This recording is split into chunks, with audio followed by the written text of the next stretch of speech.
Good morning student. आज हम second chapter का अपना नेक्स्ट प्रिंसिपल स्टडी करेंगे। नेक्स्ट 5 प्रिंसिपल्स हमारे रह थे फ्यूल के। आई होप आप लोगों का प्रीवियस वर्क हो गया होगा। आज मैं क्वेरी सेशन का टाइम आप लोगों का वर्क भी चेकआउट करूँगी। आप लोग कंप्लीट कर लीजिए, अगर नहीं हुआ है ये 5 प्रिंसिपल्स भी कंप्लीट कर लीजिए, मैं आज चेक करूँगी। एंड कोई क्वेरी होती है इसके रिगार्डिंग वो आप मुझसे डिस्कस करिएगा। और नेक्स्ट टॉपिक के लिए पीडीएफ मैं आपको नेक्स्ट टाइम जब होगा आपका बिजनेस का टाइम टेबल में, तो उस टाइम पे आपको नेक्स्ट टॉपिक की पीडीएफ एंड वीडियो क्लिप भेज दूंगी जो आपको टॉपिक रह रहे हैं से रिलेटेड। अभी कम से कम 2-3 क्लासेस और लगेंगी इस चैप्टर को कंप्लीट होने में, लेकिन लर्निंग वर्क आप अपना स्टार्ट कर दीजिए। प्रीवियस चैप्टर भी लर्न करिए एंड ये चैप्टर भी जितना हो गया है वो भी अपना कंप्लीट से लर्न करिए। अब आता है principle of order. Principle of order से हमें क्या लग रहा है? कमांड करना, लेकिन इस प्रिंसिपल में फ्यूल ने ये नहीं कहा है कि ऑर्डर का मतलब है कमांड। ऑर्डर का मतलब कमांड नहीं कहा है। इस प्रिंसिपल में फ्यूल ने ये कहा है कि ऑर्डर का मतलब कमांड नहीं है, ये एक ऑर्डरली अरेंजमेंट है। किसका? मैन का, मटेरियल का एंड थिंग्स का। Everything and everyone in an organisation at fix place. Fix place हो, फिक्स सीट हो, केबिन हो, एवरी एम्प्लॉयर के लिए इन दैन ऑर्गेनाइजेशन। इससे क्या होगा? कोई वेस्टेज नहीं होगी टाइम की, एनर्जी की, इन सर्च करने में एनी मटेरियल या एनी पर्सन। हम किसी कंपनी में गए हैं, हमें पता है हमें परचेज मैनेजर से मिलना है, परचेज डिपार्टमेंट पता है इस साइड है, हम उस साइड जाएंगे, परचेज मैनेजर से मिलेंगे, उनसे कोई चाहिए अगर कोई रिसोर्सेज हमें, तो उनका टूल बॉक्स सुपरवाइजर से वो गाइड लेंगे और टूल बॉक्स दे देंगे। तो मतलब एवरीथिंग प्लेस चीज़ का हमारा एक प्रॉपरली सिस्टमेटिक अरेंजमेंट होगा। फिक्स एंड राइट प्लेस होगी एवरी मैन एवरी मटेरियल। कोई वेस्टेज नहीं होगा टाइम का इन सर्च ऑफ पर्सन और मटेरियल। सिस्टमेटिक ऑर्डरली अरेंजमेंट होगा हमारा फिजिकल एंड ह्यूमन रिसोर्सेज का। फिक्स्ड और राइट प्लेस होगी एवरी एम्प्लॉयर की, ठीक है। फिक्स्ड एंड राइट प्लेस होगी फॉर एवरी मटेरियल की। मटेरियल ऑर्डर में रहेंगे, सोशली ऑर्डर में रहा जाएगा जब राइट पर्सन एवरी प्लेस पे होंगे। तो एक ऑर्डरली अरेंजमेंट होना चाहिए मैन और मटेरियल का। ऑर्डर का मतलब कमांड से नहीं है, एक ऑर्डरली अरेंजमेंट हो, फिक्स टेबल हो, केबिन हो, रूम हो, चेयर हो। अब जैसे एक एग्जांपल ले लेते हैं हम।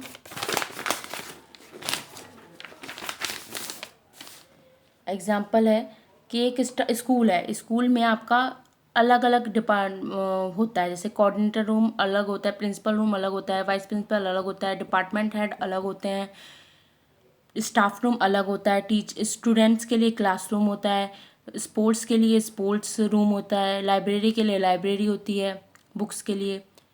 तो सबका एक प्रॉपरली अरेंजमेंट होता है, एक स्पेसिफिक प्लेस होती है जहाँ पे हमें हर चीज़ अवेलेबल होती है इजीली। तो ऐसी एक कंपनी होना चाहिए। तो इससे क्या होगा? हमारे पॉजिटिव इफेक्ट, स्मूथ वर्किंग चलेगा, कोई भी वेस्टेज नहीं होगा टाइम में सर्च करने में मैन और material, smooth and systematic working होगी ऑर्गेनाइजेशन में। और कुछ नेगेटिव पॉइंट भी हो जाते हैं कभी कभी, जब हमें ज़्यादा फैसिलिटी मिलती है तो हम अपना वेस्टेज करने लग जाते हैं time and energy in search of man and material, ठीक है। इन सब चीज़ों से हमारी वो रहती है। पॉजिटिव तो ये होगा कोई वेस्टेज नहीं होगा जब हमारा सिस्टमेटिक अरेंजमेंट होगा, जब हमें फैसिलिटी। और नेगेटिव में क्या होगा? नेगेटिव पॉइंट ऑफ व्यू में ये होगा कि हम अपना एडवर्स इफेक्ट कर रहे हैं एफिशिएंसी एंड एफिशिएंट, मतलब हमें एनर्जी एंड अपने टाइम को अलग जगह वेस्ट करने लगे। कोई एबल कांटेक्ट नहीं कर रहे हैं पीपल को एट राइट टाइम पे। अगर हमें जैसे परचेज डिपार्टमेंट में ज़रूरत है, हमें पता है इससे गाइडेंस मिलनी है हमें, हम उनसे ना कांटेक्ट करके किसी और से कर रहे हैं, तो ये एक तरीके से हमारी गलती होती है। तो ये सब चीज़ें निगेटिव बताई हैं। कोई वेस्टेज हो जाता है कभी कभी टाइम और एनर्जी इन लोकेटिंग रिसोर्सेज। कभी कभी ऐसा होता है कि रिसोर्सेज प्रॉपरली अरेंजमेंट नहीं है, पर्सन अरेंजमेंट नहीं है, ये टाइम लग रहा है इन सब चीज़ों को अरेंज करने में। लेकिन पॉजिटिव भी बहुत है, अगर हमारा ये सारा प्रिंसिपल को अच्छे से फॉलो किया गया है किसी भी ऑर्गेनाइजेशन में, तो स्मूथ वर्किंग चलेगा, कोई प्रॉब्लम नहीं होगी। जब हमारा सब चीज़ें अरेंज अच्छे से, तो हमारा वर्क एफिशिएंसी भी बढ़ेगी। और सारी चीज़ें सुपरवाइज़र, मैनेजर, सब कोऑर्डिनेटर, एम्प्लॉय, तो एक कोऑर्डिनेशन रहेगा सब में। ऑप्टिमम यूटिलाइजेशन करेंगे रिसोर्सेज का। तो प्रिंसिपल ऑफ ऑर्डर का ऐसे ही कहता है प्रॉपरली अरेंजमेंट करना मैन एंड मटेरियल का। अब आता है हमारा प्रिंसिपल ऑफ इक्विटी। अब इक्विटी प्रिंसिपल में ये कहा है good sense and experience are needed to ensure fairness of employ who should be treated fairly as possible. मतलब इसमें इक्विटी प्रिंसिपल में ये कहा गया है कि काइंड ऑफ फेयर ट्रीटमेंट होना चाहिए हर एक एम्प्लॉय का। हर एक एम्प्लॉय को अपने एफर्ट्स लगाने चाहिए। Employ will put their maximum effort only when they are treated with kindness and justice. अगर उसके साथ काइंडनेस और जस्टिस वाला बिहेवियर होगा, फेयर बिहेवियर होगा उसके साथ, तब वो अपने पूरे एफर्ट्स लगा सकता है कंपनी की प्रोग्रेस के लिए। कोई ब्याज नहीं हो रहा है उसके साथ, कोई भेदभाव नहीं किया जा रहा है। वो अगर वो डिससेटिस्फाई नहीं है तो वो अच्छे से अपने कंट्रीब्यूशन दे सकता है, मैक्सिमम कैपेसिटी लगा सकता है कंपनी के लिए। लेकिन अगर उसके वो डिससेटिस्फाई है या उसके साथ कोई ब्याज्ड बिहेवियर हो रहा है, उसके साथ कोई भेदभाव किया जा रहा है, तो वो अपने मैक्सिमम एफर्ट नहीं लगाएगा कभी भी किसी भी कंपनी के लिए। अगर उसके salary, equity does not mean equal salary. Equity का मतलब कभी भी ये नहीं है कि आपकी इक्वल सैलरी दी जा रही है, जो पियोन की है वही सुपरवाइजर की है, सुपरवाइजर की वही मैनेजर की, ये मतलब नहीं होता। सैलरी से भी इसका बिल्कुल मतलब नहीं है। एक फेयर ट्रीटमेंट हो। मतलब अगर एक फ़ैन की आवश्यकता हमें एक नीड समझनी है, अगर गर्मी में फ़ैन की आवश्यकता एक एम्प्लॉय को है तो एक पियोन को भी है, अगर एक सुपरवाइज़र को है तो एक एम्प्लॉय को भी है। तो इन सब का एक, अगर एक छुट्टी दिवाली पे पियोन को एम्प्लॉय को चाहिए तो एक पियोन को भी चाहिए, क्योंकि दिवाली सबके लिए है, कोई भी फेस्टिवल सबके लिए। तो लीव में, रूल्स में, कोई भी रेगुलेशन में, एक पोजीशन में, जेंडर में कभी भी डिस्क्रिमिनेशन नहीं करना है। Equity means no discrimination on account of sex, religious, language, caste, belief और नेशनलिटी। ये नहीं है कि हम मैन को ज़्यादा प्रमोट कर रहे हैं कंपेयर टू फीमेल, है ना, मेल का प्रमोशन कर रहे हैं कंपेयर टू फीमेल। अगर जिसकी अगर वर्क प्रोजेक्ट अच्छा है तो उसे प्रमोट करना है हमें।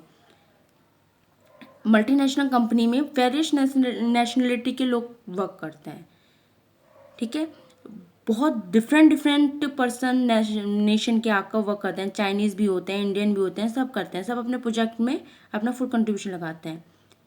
कोई डिस्क्रिमिनेशन नहीं करना है, उनकी एबिलिटी, उनकी नॉलेज के अकॉर्डिंग उनकी प्रोग्रेस करनी है।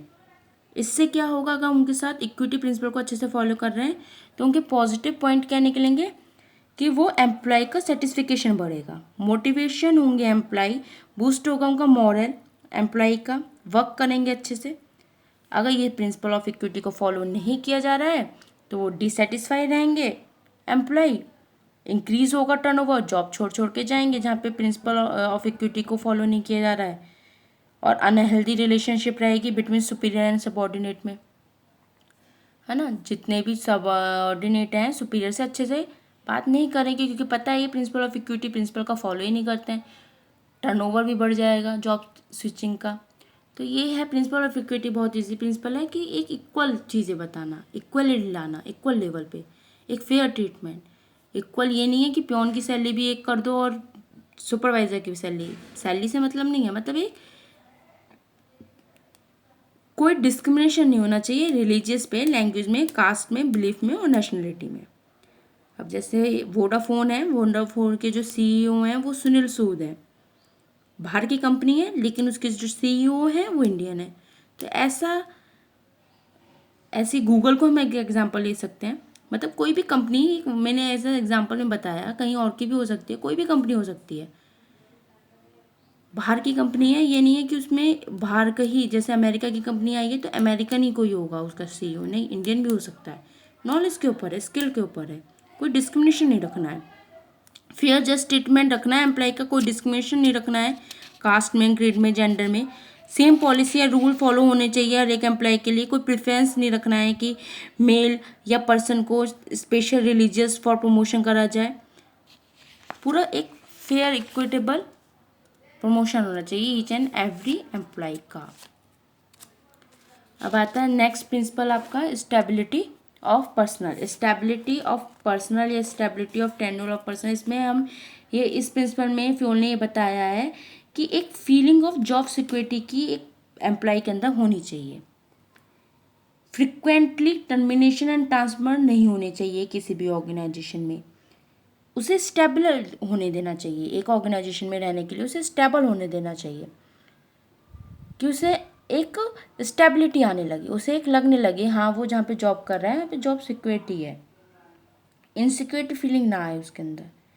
अगर उसके अंदर इनसिक्योर फीलिंग आई तो वो कभी भी अपना पूरा कंट्रीब्यूशन जॉब के लिए नहीं दे पाएगा। अगर उसके अंदर सिक्योर फीलिंग है हाँ ये जॉब मेरी ही है, मेरी है, कोई मुझे यहाँ से टर्मिनेट नहीं कर सकता, तो वो अपना पूरा कंट्रीब्यूशन देगा, फुल कैपेसिटी एंड कैपेबिलिटी लगाएगा उस ऑर्गेनाइजेशन में। फ्रिक्वेंट, अगर हम जल्दी जल्दी टर्नओवर कर रहे हैं किसी भी एम्प्लॉय का तो इस डिसीजन से कभी भी ऑर्गेनाइजेशन प्रोग्रेस नहीं कर पाता है।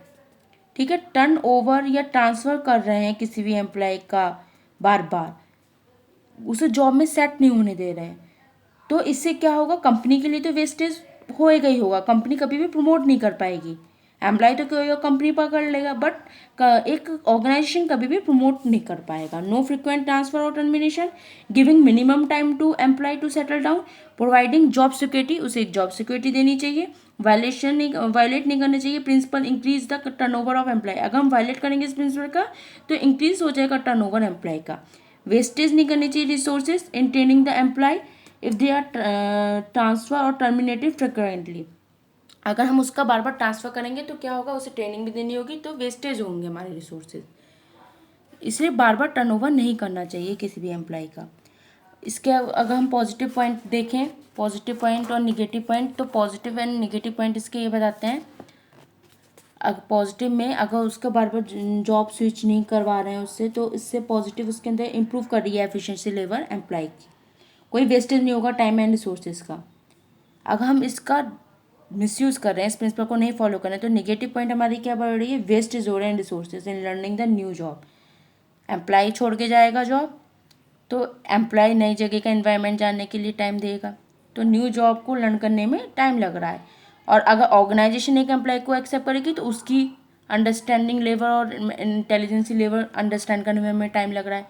इससे क्या होगा, फ्रस्ट्रेशन और डिससेटिस्फेक्शन भी बढ़ता है एम्प्लॉय के अंदर भी और कभी कभी ऑर्गेनाइजेशन, तो दोनों के नेगेटिव पॉइंट ऑफ व्यू होते हैं। इसलिए हमें उस चीज़ का फोकस रखना चाहिए, ट्रांसफ़र नहीं करनी चाहिए बार बार और टर्मिनेट नहीं करना चाहिए। इस प्रिंसिपल में फेयोल ने ये बताया, स्टेबिलिटी ऑफ पर्सनल आने देना चाहिए किसी भी ऑर्गेनाइजेशन में वर्क करने के लिए। अब हमारा नेक्स्ट प्रिंसिपल आता है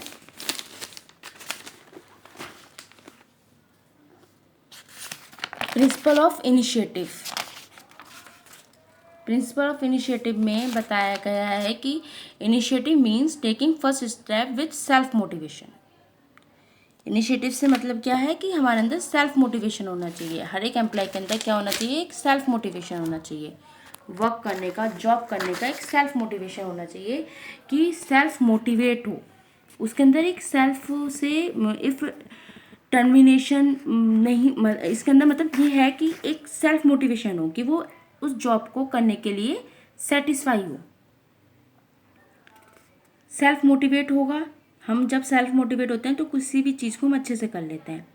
फ्योल ने इस प्रिंसिपल में ये कहा है कि employ must be an opportunity to some in making executing a plan.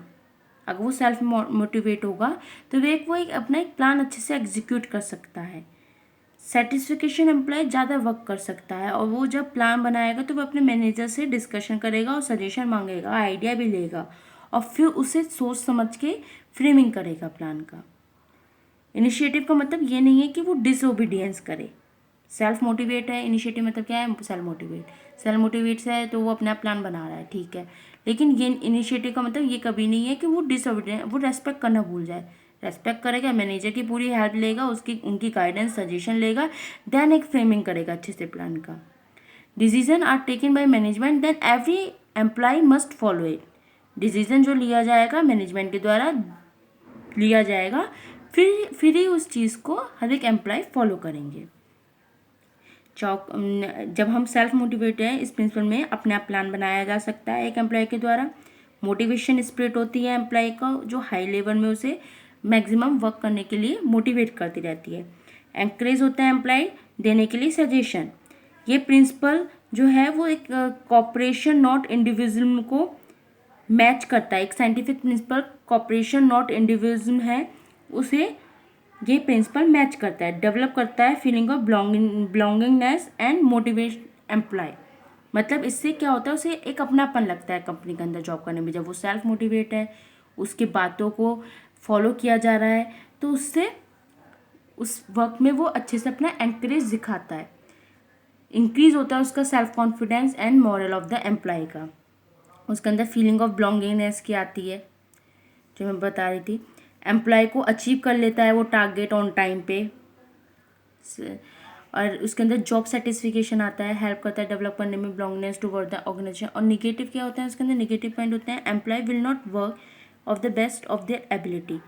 कभी कभी क्या होता है, कुछ एम्प्लॉयज अपने वर्क हेल्दी नहीं कर पाते, बेस्ट एबिलिटी अपनी शो नहीं कर पाते, कभी कभी डिमोटिवेट हो जाते हैं एम्प्लॉय, तो अपना एक फोकस नहीं कर पाते वर्क पे। अगर डिमोटिवेशन हो रहा है उनका, अगर इस प्रिंसिपल को फॉलो नहीं कर रहे हैं एम्प्लॉय, प्रिंसिपल ऑफ इनिशिएटिव को, तो वो डिमोटिव है अगर एम्प्लॉय, तो कभी भी अपनी स्किल्स एबिलिटी अच्छे से नहीं शो कर पाएंगे, तो ऑर्गेनाइजेशन गोल अचीव नहीं कर पाएंगे, हेल्दी रिलेशनशिप नहीं रह पाएगा वर्कर और मैनेजर का इन द मैनेजमेंट में, हाई लेबर टर्नओवर हो जाएगा, रिड्यूस हो जाएगी job satisfaction, creativity of employ की रेस्ट्रिक्ट होने लगी। तो ये सारी चीज़ें भी क्रिएट होने लगती हैं।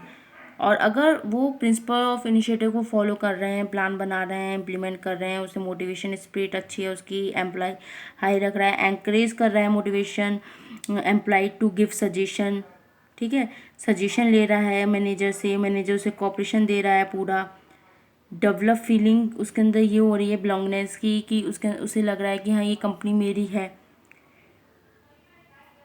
तो उससे मोटिवेट होगा एम्प्लॉय।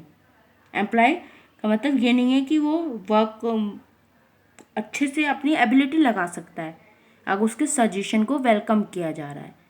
तो बिफोर फ्लेमिंग करने से प्लान, वो ये नहीं है मैनेजर की डिसोबीडियंस करेगा, वो पूरा डिसीजन लेगा, लेकिन उसके अंदर खुद से करने की एक एबिलिटी है, उसे एक पावर दे रखी है, अथॉरिटी दे रखी है। इनिशिएटिव का मतलब यही है कि सेल्फ मोटिवेशन हो एक एम्प्लॉय किसी भी काम को करने के लिए, किसी भी अपॉर्चुनिटी को लेने के लिए, कोई एग्जीक्यूटिंग करने के लिए प्लान, वो सेल्फ मोटिवेट हो। अगर उसके अंदर सेटिस्फिकेशन होगा एम्प्लॉय के अंदर, तो वेलकम करेगा वो सजेशन को, आइडिया को employ before framing the plan. कोई भी सजेशन आएगा, कोई भी आइडिया आएगा, तो उसे वो वेलकम करेगा। इनिशिएटिव से मतलब ये कभी नहीं आ जाता है कि वो डिसओबीडियंस करे, कोई भी मैनेजमेंट के डिसीजन का डिसरेस्पेक्ट करे, रेस्पेक्ट वो सबकी करेगा। एम्प्लॉय सजेशन दे सकता है यहाँ पे, एम्प्लॉय का एक तरीके से सजेशन सिस्टम, कि मैनेजमेंट उसका सजेशन मान रहा है।